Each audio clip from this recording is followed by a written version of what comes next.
ನೋಡಿ ವೀಕ್ಷಕರೇ, ನಾಳೆ ವಿಶೇಷವಾಗಿ ಕೃಷ್ಣ ಪಂಚಮಿ ಇದೆ. ಪಂಚಮಿಯಿಂದ ನೀವು ಬೆಳಗ್ಗೆ ಶಿವನ ದೇವಸ್ಥಾನಕ್ಕೆ ಅಭಿಷೇಕ ಕೊಡಬೇಕು. ಮತ್ತು ಅಭಿಷೇಕ ಕೊಟ್ಟು ಸುಬ್ರಹ್ಮಣ್ಯನಿಗೂ ಅಭಿಷೇಕ ಕೊಡಬೇಕು. ಮನೇಲಿ ನೀವು ಸುಬ್ರಹ್ಮಣ್ಯ ಸ್ವಾಮಿನ ಆರಾಧನೆ ಮಾಡ್ಕೋಬೇಕು. ಮತ್ತು ನಾಳೆ ತುಂಬ ವಿಶೇಷವಾಗಿರುವಂಥದ್ದು, ನಮಗೆ ಹೊಸ ವರ್ಷ ಪ್ರಾರಂಭ ಆಗುತ್ತೆ 2024ಕ್ಕೆ ನಾವೆಲ್ಲ ಕಾಲಿಡ್ತಾ ಇದ್ದೀವಿ. ಅದರಿಂದ ನೀವು ನಾಳೆ ಪೂಜೆ ಎಲ್ಲ ಚೆನ್ನಾಗಿ ಮಾಡ್ಕೊಳ್ಳಿ. ಮತ್ತು ನಿಮಗೆಲ್ಲ ಒಳ್ಳೆಯದಾಗಲಿ. ಹೊಸ ವರ್ಷದಿಂದ ನಿಮಗೆ ಎಲ್ಲ ಏಳಿಗೆ ಆಗಲಿ, ಎಲ್ಲ ಒಳ್ಳೆಯದಾಗಲಿ. ಅದರಿಂದ ನೀವು ವಿಶೇಷವಾಗಿ ನಾಳೆ ಪೂಜೆ ಎಲ್ಲ ಮಾಡಿಕೊಂಡು ಮಂತ್ರಗಳನ್ನೆಲ್ಲ ಜಪ ಮಾಡ್ಕೊಳ್ಳಿ. ನಾನು ನಿಮಗೆ ಕೆಲವೊಂದು ಮಂತ್ರನ ನಾನು ನಿಮಗೆ ಹೇಳ್ಕೊಡ್ತೀನಿ.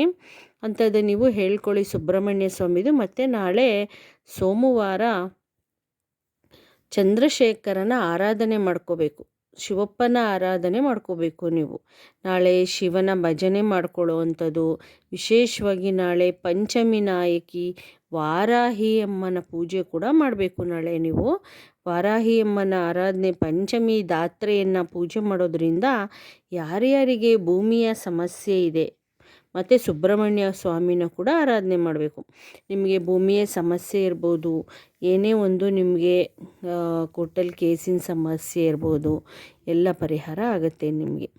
ಅದರಿಂದ ನೀವು ನಾಳೆ ವಿಶೇಷವಾಗಿ ವಾರಾಹಿ ಅಮ್ಮನ ಮಂತ್ರ, ಸುಬ್ರಹ್ಮಣ್ಯನ ಮಂತ್ರ ಎಲ್ಲ ಆರಾಧನೆ ಮಾಡ್ಕೊಳ್ಳಿ.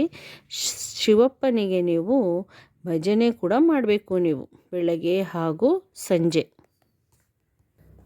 ನೋಡಿ, ನಾಳೆ ವಾರಾಹಿ ಅಮ್ಮನ ಹೆಸರಲ್ಲಿ ನೀವು ಮನೇಲಿ ಏನು ಮಾಡಬೇಕು ಅಂದರೆ, ಲಕ್ಷ್ಮಿಯ ಫೋಟೋ ಆಗಿರ್ಬೋದು, ಇಲ್ಲ ವಾರಾಹಿ ಅಮ್ಮನ ಫೋಟೋ ಇದ್ದರೂ ಪರವಾಗಿಲ್ಲ, ವಾರಾಹಿ ಅಮ್ಮನ ವಿಗ್ರಹ ಇರೋರು ಕೂಡ ನೀವು ವಾರಾಹಿ ಅಮ್ಮನಿಗೆ ನಾಳೆ ಅರಿಶಿಣದಿಂದ ಅಭಿಷೇಕ ಮಾಡಬೇಕು.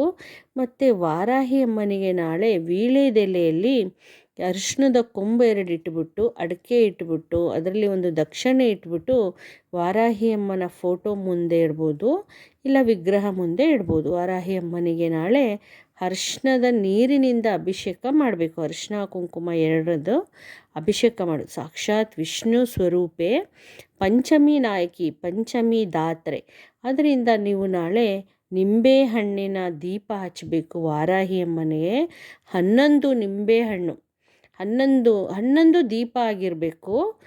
12 ನಿಂಬೆಹಣ್ಣು ತೊಗೊಂಡ್ರೆ ನೀವು ಅದರಲ್ಲಿ ಒಂದು ಅರ್ಧ ಹೋಳು ಉಳಿಯುತ್ತೆ, ಅದನ್ನು ಮಧ್ಯಭಾಗದಲ್ಲಿಡಬೇಕು. 11 ದೀಪಗಳನ್ನ ನೀವು ವಾರಾಹಿ ಅಮ್ಮನಿಗೋಸ್ಕರ ನೀವು ಹಚ್ಚಬೇಕು. ವಾರಾಹಿ ಅಮ್ಮನ ಒಂದು ಮನಸ್ಸಿನಲ್ಲಿ ಸ್ಮರಣೆ ಮಾಡಿಕೊಂಡು ಹಚ್ಚಬೇಕು. ಮತ್ತು ತೆಂಗಿನ ಚುಪ್ಪಿನಲ್ಲಿ ನಾಳೆ ತೆಂಗಿನಕಾಯಿ ಹೊಡೀರಿ. ಆ ತೆಂಗಿನಕಾಯಿ ಹೋಳಿರುತ್ತಲ್ಲ 2 ಭಾಗ, ಆ ತೆಂಗಿನಕಾಯಿ ಹೋಳಲ್ಲಿ ನೀವು 2 ಬಟ್ಟಲು ತುಂಬ ಕೊಬ್ಬರಿ ಎಣ್ಣೆ ಹಾಕಿಬಿಟ್ಟು, ನೀವು ಆ ಕೊಬ್ಬರಿ ಎಣ್ಣೆಯಲ್ಲಿ ಬತ್ತಿ ಹಾಕಿಬಿಟ್ಟು, ನೀವು ಬತ್ತಿ ಸಿಗುತ್ತೆ ನೋಡಿ, 101 ಎಳೆದು ಸಿಗುತ್ತೆ, 360 ಎಳೆದು ಸಿಗುತ್ತೆ. ನೀವು 101 ಎಳೆದು ತಗೊಂಡು 2 ತೆಂಗಿನಕಾಯಿ ಬಟ್ಟಲಲ್ಲಿ ಇಟ್ಬಿಟ್ಟು ನೀವು ಹಚ್ಬಿಟ್ಟು ಪ್ರಾರ್ಥನೆ ಮಾಡ್ಕೊಳ್ಳಿ. ವಾರಾಹಿ ಅಮ್ಮನಿಗೆ ಪ್ರಾರ್ಥನೆ ಮಾಡಿಕೊಂಡು ನಿಮ್ಮ ಸಂಕಲ್ಪ, ಯಾರೋ ಕೇಳಿದ್ದೀರ ವಿಡಿಯೋಲಿ ಸಂಕಲ್ಪ ಹೇಗೆ ಮಾಡೋದು ಅಂತ. ಸಂಕಲ್ಪ ಹೇಗೆ ಅಂದರೆ, ನಿಮಗೆ ಏನು ಕೋರಿಕೆ ಇರುತ್ತೆ, ನೀವು ಏನು ಆಗಬೇಕು ಕೆಲಸ ಅಂತ ಕೇಳ್ಕೊಳ್ತೀರಾ, ಅದನ್ನು ಸಂಕಲ್ಪ ಅಂತಾರೆ. ಸಂಕಲ್ಪ ಮಾಡಿಕೊಂಡು ಎಲ್ಲದಕ್ಕೂ ಮೊದಲು ಗಣಪನನ್ನು ನೀವು ಪೂಜೆ ಮಾಡ್ಕೋಬೇಕು. ನಾಳೆ ಅಭಿಷೇಕ ಮಾಡಿಕೊಂಡು ಗಣೇಶನಿಗೆ ನಾಳೆ ಕಾಯಿ ಮತ್ತು ಕೊಬ್ಬರಿ ಮತ್ತು ಬೆಲ್ಲನ ಅರ್ಪಿಸಬೇಕು ನೈವೇದ್ಯ. ಗಣೇಶನಿಗೆ ಹಾಲಿನ ಅಭಿಷೇಕ ಮಾಡಿ, ಗಣೇಶನಿಗೆ ಅಕ್ಷತೆಯಿಂದ ಅರ್ಚನೆ ಮಾಡಿ, 101 ನಾಮಗಳು ಗಣೇಶನಿಗೆ ಹೇಳ್ಬಿಟ್ಟು ಅಕ್ಷತೆಯಿಂದ ನೀವು ಅರ್ಚನೆ ಮಾಡಿ ಗಣಪನಿಗೆ. ಆನಂತರ ನೀವು ವಾರಾಹಿ ಅಮ್ಮನ ಪೂಜೆ ಮಾಡ್ಕೊಳ್ಳಿ. ಸುಬ್ರಹ್ಮಣ್ಯ ಹಾಗೂ ವಾರಾಹಿ ಅಮ್ಮನ ಪೂಜೆ ಮಾಡ್ಕೊಳ್ಳಿ.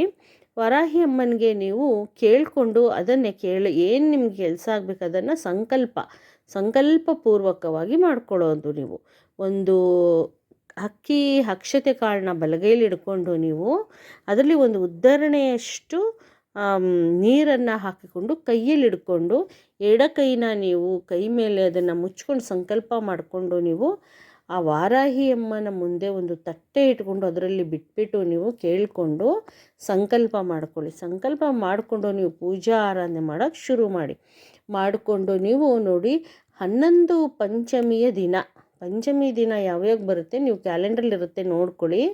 ಅಂಥ ದಿನ ಪಂಚಮಿ ಬರುವಂಥ ದಿನ ನೀವು ಕೇಳಿಕೊಂಡು ನಿಮಗೇನಾಗಬೇಕು ಕೇಳ್ಕೊಂಡು ನೀವು ಪೂಜೆ ಮಾಡಿದ್ರೆ ವಾರಾಹಿ ಅಮ್ಮನಿಗೆ ನೋಡಿ, ನೀವು ಕೇಳ್ಕೊಂಡಿದ್ದು ತಾಯಿ ವಾರಾಹಿ ಅಮ್ಮ ಕರುಣಿಸ್ತಾಳೆ. ವಾರಾಹಿ ಅಮ್ಮ ಅಂದರೆ ಮಹಾಮಾತೆ, ಮಕ್ಕಳು ಏನು ಕೇಳಿದ್ರು ಕೊಡೋ ಅಂಥ ದಾತ್ರೆ, ಸಾಕ್ಷಾತ್ ವಿಷ್ಣು ಸ್ವರೂಪೆ, ವಾರಾಹಿ ರೂಪ ತಾಯಿ. ಅದರಿಂದ ನೀವು ನಾಳೆ ಪೂಜೆ ಎಲ್ಲ ಮುಗಿದ ನಂತರ ನೀವು ಕುಂಕುಮ ಅರ್ಚನೆ ಮಾಡಬೇಕು ವಾರಾಹಿ ಅಮ್ಮನಿಗೆ. ನಾಳೆ ಪಂಚಮಿ ಇದೆ, ನಾಡ್ದು ಷಷ್ಠಿ ಇದೆ, ಷಷ್ಠಿ ದಿನವೂ ಮಾಡ್ಬೋದು, ಪಂಚಮಿ ದಿನವೂ ಮಾಡ್ಬೋದು. ಹಾಗೆ ಸಾಕ್ಷಾತ್ ಸುಬ್ರಹ್ಮಣ್ಯ ಸ್ವಾಮಿನೂ ಆರಾಧನೆ ಮಾಡಬೇಕು. ವಾರಾಹಿ ಸುಬ್ರಹ್ಮಣ್ಯ ಎರಡನ್ನೂ ನೀವು ಆರಾಧನೆ ಮಾಡೋದ್ರಿಂದ ನಿಮಗೆ ತುಂಬ ಒಳಿತನ್ನು ಕಾಣ್ತೀರ. ಮತ್ತು ನಾನು ಮಂತ್ರ ಹೇಳ್ತೀನಿ ನೋಡಿ. ಕಾರ್ತಿಕೇಯ ಸ್ವಾಮಿಯ ಮಂತ್ರ ಹೇಳ್ತೀನಿ ನೋಡಿ. ನೀವು ಗಣಪತಿ ಪೂಜೆ ಮಾಡಿಕೊಂಡು ಆಮೇಲೆ ಕಾರ್ತಿಕೇಯ ಸ್ವಾಮಿನ ಪೂಜೆ ಮಾಡಿ ಅನಂತರ ವರಾಹಿ ತಾಯಿಯ ಆರಾಧನೆ ಮಾಡ್ಕೊಳ್ಳಿ ನೋಡಿ. ಮುರುಗನ್ ಕಾರ್ತಿಕೇಯ ಸ್ವಾಮಿ ಶ್ಲೋಕ ಇದು. ಜ್ಞಾನ ಶಕ್ತಿಧಾರ ಸ್ಕಂದ ವಲ್ಲಿ ಕಲ್ಯಾಣ ಸುಂದರ ದೇವಸೈನ್ಯ ಮನಃ ಕಾಂತ ಕಾರ್ತಿಕೇಯ ನಮೋ ಚತುರ. ಓಂ ಸುಬ್ರಹ್ಮಣ್ಯಾಯ ನಮಃ. ಇನ್ನೊಂದು ಬಾರಿ ಹೇಳ್ತೀನಿ.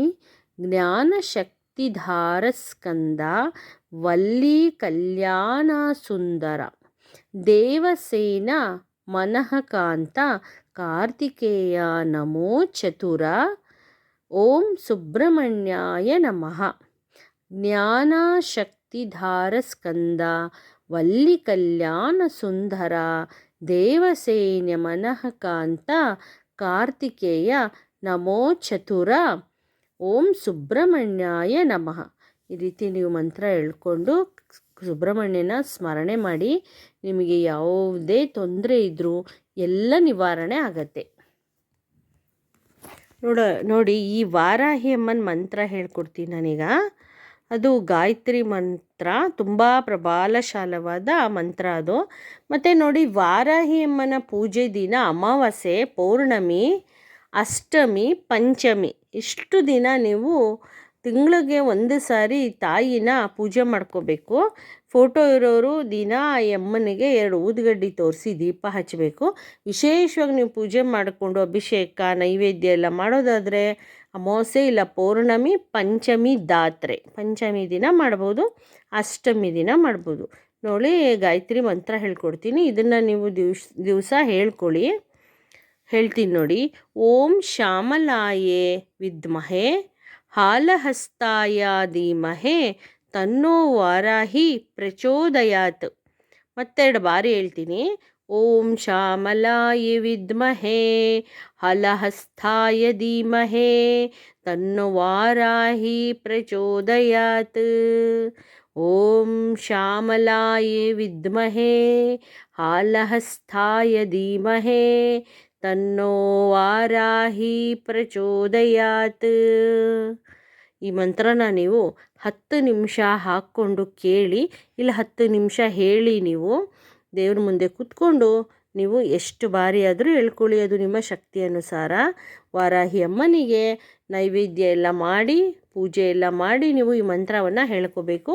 ವಾರಾಹಿ ಅಮ್ಮನಿಗೆ ತುಂಬ ಪ್ರಿಯವಾದ ನೈವೇದ್ಯ ಅಂದರೆ ನಿಂಬೆಹಣ್ಣಿನ ಚಿತ್ರಾನ್ನ, ದಾಳಿಂಬೆ ಹಣ್ಣು ಮತ್ತು ಹಣ್ಣಿನ ರಸಾಯನ.